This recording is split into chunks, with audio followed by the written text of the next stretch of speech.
ça compte pas de savoir où vous êtes né. Quand vous êtes biberonné à une idéologie, cette idéologie, elle est internationaliste. Mmh. Comprenez bien que le djihadisme, c'est pas une question de être français, être américain. C'est pas parce qu'on est français ou américain de nationalité que ça vous immunise contre le fait d'être biberonné à une idéologie, à un bain culturel dans lequel vous êtes par votre famille, par exemple, parce que les Méras, ils baignaient dans cet univers-là, cet univers à la fois de violence Comment ça, intrafamiliale, ça c'est autre chose. quand tu grandis aux États-Unis, tu grandis aussi dans un univers Bah, tu qui est grandis.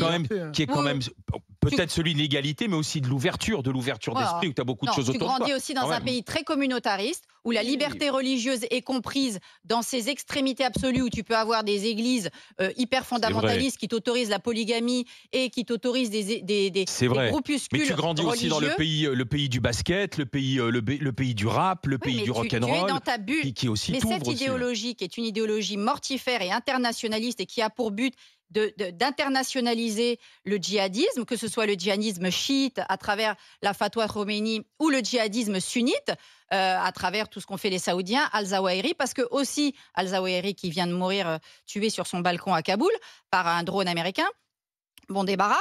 Et donc, la fatwa de Khomeini, elle venait aussi s'affronter Ouais.